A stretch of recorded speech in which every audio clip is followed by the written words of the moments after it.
Welcome to Engaged Company Culture, a podcast directed at you, helping you to stop the employee exodus in your organization. This podcast has 3 different types of episodes. First, you have tips, tricks, observations, stories, research from me, Dr. Catherine Weiberg of Profitable Alignment. Second, interviews with other consultants, other coaches who are here to serve you so you can learn other tips and tricks to engaging your employees, to stop the employee exodus, to consciously create and continue a company culture where people want to be and where they encourage other people to come to work and to become your customers.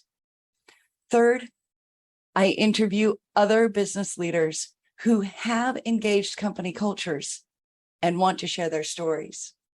You might learn from them how they have applied principles of company culture to increase their employee retention, increase their profits, increase their productivity, and increase everyone's job satisfaction. Thank you for joining me. I hope you enjoyed today's episode. Thank you for joining me on today's Engaged Company Culture podcast. Today's guest is Tammy Drost. She is an award-winning business and brand strategist and top 10 business coach with 20 plus years as a business and brand strategist, marketing executive, creative director, and head of operations in agency, corporate, and nonprofit environments. Tammy recognized that regardless of industry and asset size, each organization faces similar challenges. Through a 360-degree approach, she implemented award-winning solutions for large, complex corporations and realized they could be tailored to small businesses. In 2019, Tammy founded the Business 360 method to equip female entrepreneurs with knowledge, strategies, tools, resources, and support to build a strategic and integrated business foundation that gets them down to business and back to living.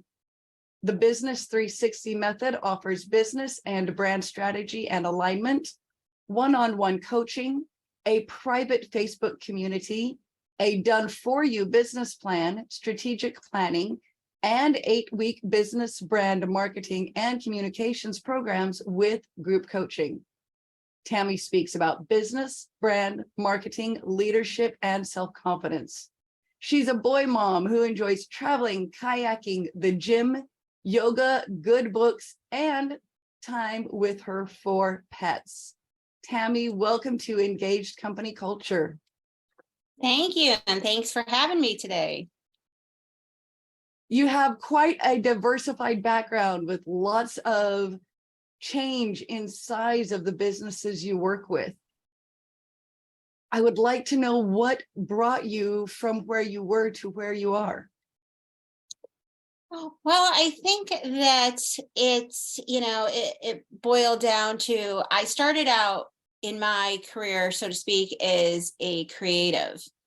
And when I was young, I didn't know what I wanted to be when I grew up. I was one of those people. And so I ended up with, a background as a designer, but also I was literally 3 credits short of also having a business and marketing degree. So one of the things that I found early on, I started on the agency side, was that I had a knack for being able to connect creatives with business-minded people, because I noticed right away there was a gap in their understanding of one another and how each other worked. And so I was really able to bridge that gap because I had that strategic background and I was able to see both the creative and the business side. And I, ended up landing a contract at I landed a job off of a contract at one of my corporate clients, spent about 14 years there, and then went to the nonprofit side. So you could say I've had a good kind of well-rounded view. And, when I was working corporate, I had at one point done work across 24 different industries. So I had a lot of, I was able to gain a lot of insight over those years. That is amazing. I've learned that we can learn a lot about people when we look at the leaders they admire. You have a wide range of leaders in your personal life that you admire, working with agency, working with corporate, working with nonprofits, working with female entrepreneurs. But of all of the leaders in the world, who is the one that you admire most and why? I don't know that I have one particular leader. I think that I admire a lot of entrepreneurs for different reasons. Sarah Blakely, for example, who started Spanx. I have great admiration for her. She took an idea and took it to the next level. I also love, Richard Branson and what he's done with Virgin. He's, not your typical entrepreneur. He's not afraid to push boundaries and do cutting edge things. So I don't know that it's any one particular person that I gravitate towards. There's also young people. I mean, look at the young woman who fought for education, Malala, and she fought for women's rights and education, and she's still doing that. So I think I look at different ones for different things. And whatever I can take away from that, I do. Thank you. So based on that diversity, will you share with us some of your personal leadership journey? Sure. My journey, I think, to success has been like many entrepreneurs, women in particular. It's been a long, winding road filled with a lot of potholes, some detours along the way. As I said earlier, I was one of those women who I just didn't know what I needed to, wanted to be when I grew up, but I assumed that an education might be a good idea. So, I dabbled in a lot of things, everything from psychology to graphic design, illustration, business, and marketing. And ultimately, as I said, they led me down a good path, I think, career-wise. It led to 20 plus years as a business and brand strategist, a marketing executive. And, one of the things along the way is I recognize that every business faced similar challenges, regardless of the industry, asset size. And I also realized that I could tailor those, award-winning solutions that I was delivering to the big companies to entrepreneurs and small businesses. I don't necessarily buy into one particular leadership style. I firmly believe that the way you lead really depends on the people and what they need in a leader. And that can be different from project to project. It can be different from company to company. So I've always been very careful never to get locked into one particular leadership or communication style. I try to adjust it based on who's on my team, who I'm speaking to, and the same goes for learning style. When, at one point I was leading a team of 67.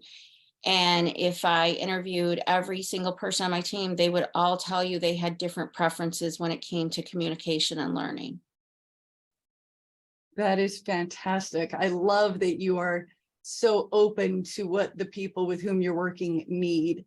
That's a big thing from my perspective as well. I work with people on appreciative intelligence, which is recognizing the strengths in the people, recognizing the aspirations and the results that you want, and then building on those to get the results that you're looking for. So that can be different from team to team.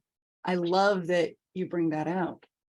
Yeah, I think that when you play to someone's strengths, you start to bring out the best in them.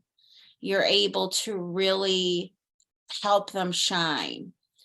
So I always try to do that and really look at, yes, I looked at my team as a team, but also who were the individuals on that team and what made them tick and what did they need to bring out the best of the best with their skill set.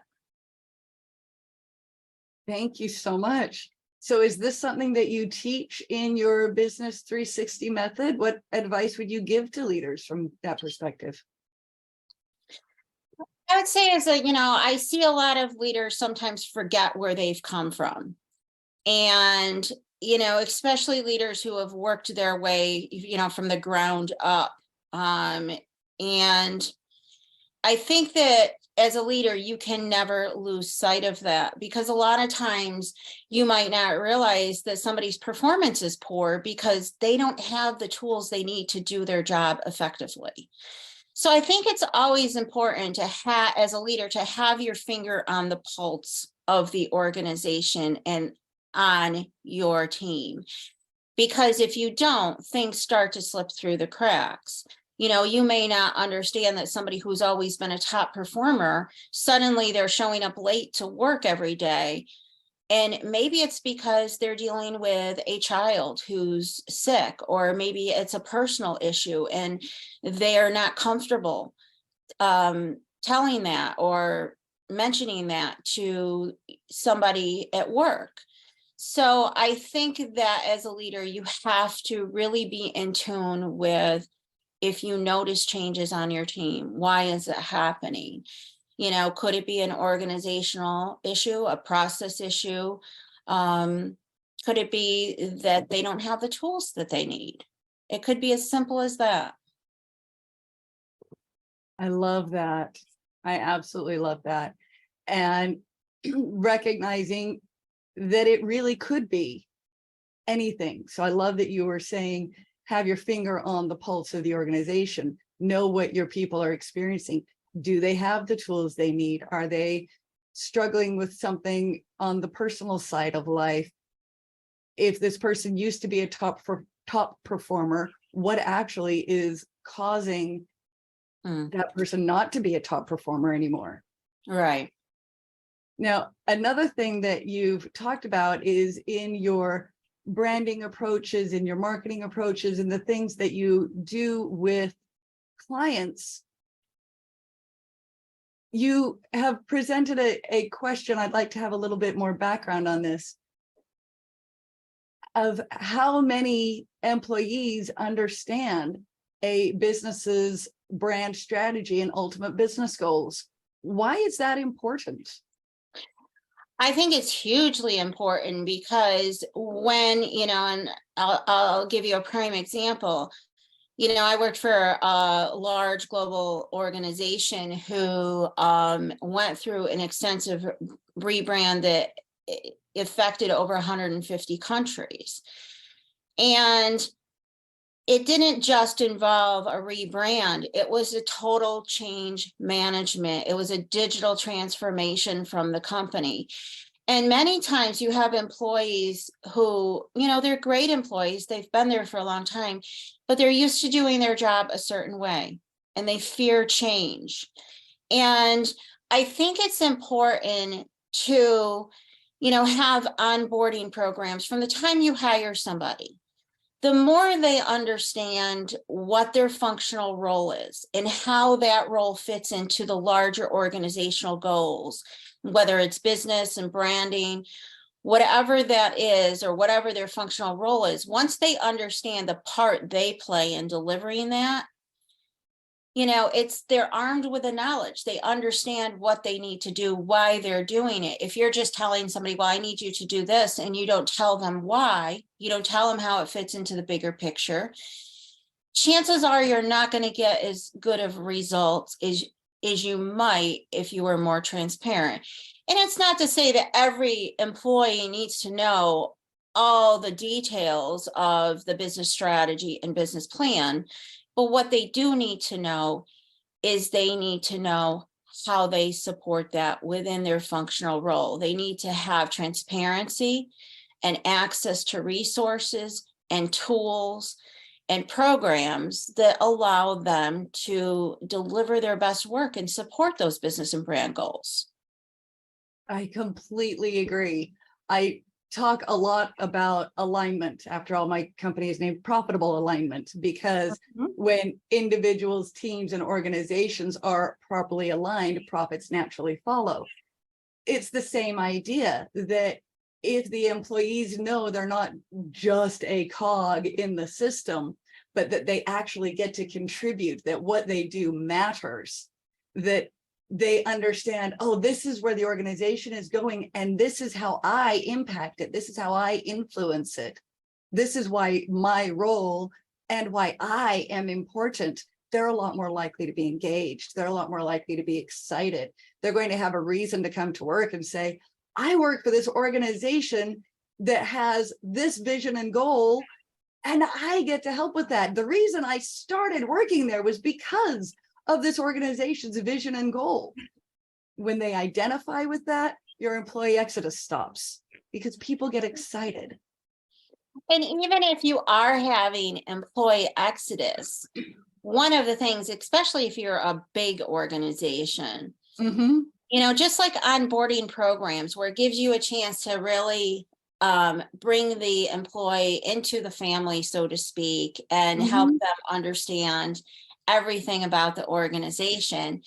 If you're offboarding and you're offboarding somebody for whatever reason, maybe they took on a new role somewhere else, it's an opportunity to maintain that person as a brand ambassador and have that person now is out in the world saying, oh, I worked for this organization and they were wonderful to me and I had a great experience. Not only are they a brand ambassador for you, but now they help you make connections if you're trying to do business to business sales. Maybe that employee that left is now in another business. Now you have a connection. Now you have an inroad into that business. And, developing an alumni program for those large corporations, not a bad idea at all. That's a perspective that never occurred to me. I absolutely love it. When you first started talking about if you still have an employee exodus, my first thought was perhaps you're aligning your organization better because the people who don't fit are leaving. The approach that you brought was eye-opening for me, because it was maybe they love where they are working for you, but they want more or they want different.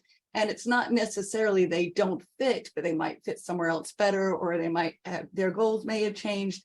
So to have an offboarding, which I've never heard that word before, I think that's brilliant.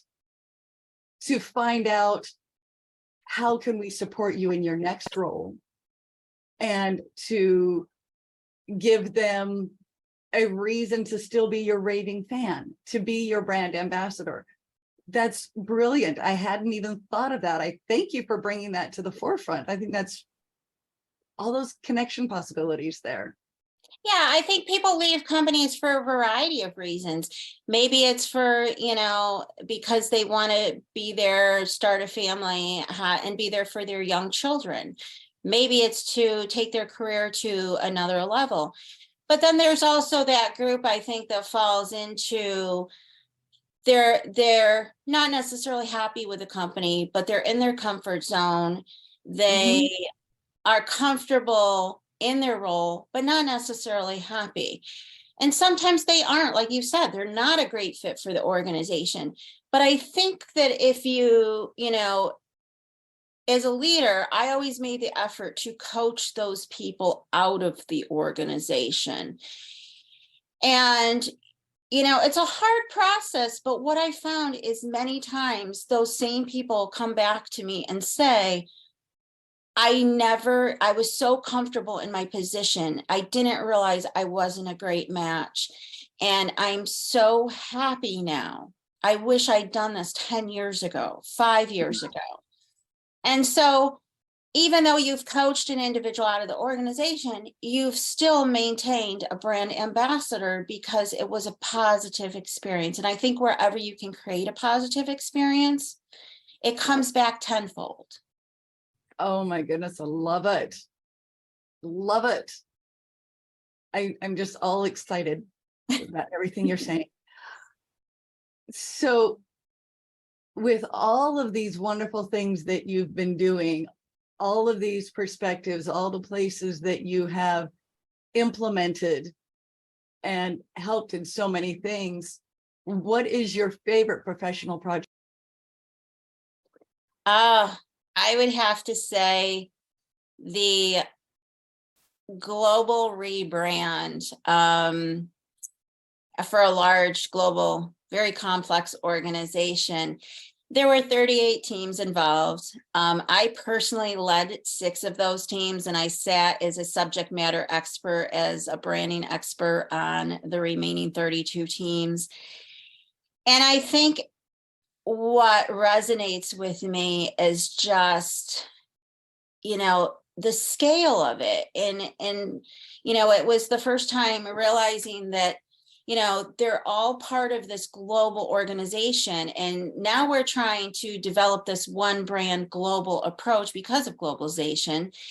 And you have to bring companies up to speed with technology. Some countries were way behind with technology, while others were way ahead. So, it was all about evening the playing field, listening to stakeholders, and what they needed, and understanding the differences, the cultural nuances and the differences from country to country and what they needed, and to be able to create a one brand approach that worked for all of those countries. And I think that was huge. And being able to also work with an award-winning in-house, basically agency style creative team, and being able to push back on the outside agencies and saying, well, this doesn't work for us. I know this is your vision, but it doesn't work for us because we're the ones out in the field. And this is why we need to change this. So it was also about the people having a say in what was happening, being transparent. I ended up getting nominated for a chairman's award for that work. It was a project I will never forget. Tammy, that is an amazing story. I love that you were so excited about your work that you were up every morning. Yay, this is it. It didn't burn you out. You were working with an organization across 150 countries to make it all cohesive. And you were making sure you had buy-in from all of the employees. That's a phenomenal project. And of course, being nominated for a chairman's award, that speaks volumes. I think that's brilliant. And one of the things I learned, I think, through that process is change is tough. A lot of people, some people just embrace it naturally, but others, they don't embrace it. And it's not because they don't want to or they're resistant to change. They fear the unknown. And so, one of the things I learned through that project is some of the biggest resistors ultimately became some of the strongest advocates, because I brought them on board and I worked with them in their area of expertise to develop train the trainer programs and really get them involved. And they became some of the most powerful brand advocates out there in helping promote change. So I think, back to your original comments when we opened, it's, I think that transparency is huge for employees. I completely agree. Thank you. For those who have been listening or viewing, what is the best way for somebody to reach you? All your links are in the show notes, but what's your preferred method of contact? I think that if somebody goes to tammydrost.com, they can access all my links readily from my website to reach me. I'm also on LinkedIn. They can look me up on LinkedIn. I think it's Tammy S. Drost on LinkedIn. So feel free to connect with me. As a result of this conversation, what would you most like listeners and viewers to remember? I think that it's important to remember, and I think sometimes leaders forget this, that one size doesn't fit all. I think that really getting engaged employees involves understanding them, understanding the tools, the resources they need, how, so that they can do their job the best way possible.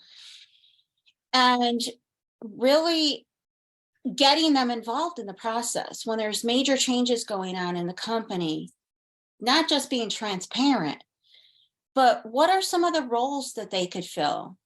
Because it's an opportunity. Maybe before all of these changes, you had employees who were doing certain roles.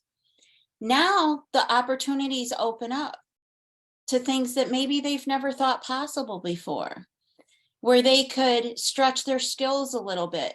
Maybe they've never done training, but they've always wanted to. And now it's an opportunity to train people in new processes, new systems, new programs, a new brand, whatever it happens to be. So I think getting employees engaged, there's so many ways to do it. And now more than ever, I think that's important. Thank you so much for your time today, Tammy. You have been a joy to be on this podcast, and I hope that others have enjoyed this anywhere near as much as I have. Well, thank you for having me. Thank you for listening to or viewing today's Engaged Company Culture episode. I hope you have enjoyed the episode. I hope you have learned something and have something that you can apply today to engage your company culture and encourage your employees to enjoy work, looking forward to Mondays instead of only looking forward to Fridays. If you liked this episode, please share it with someone else you know. Also, like and subscribe to Engaged Company Culture anywhere you listen to podcasts. Thank you and have a wonderful day.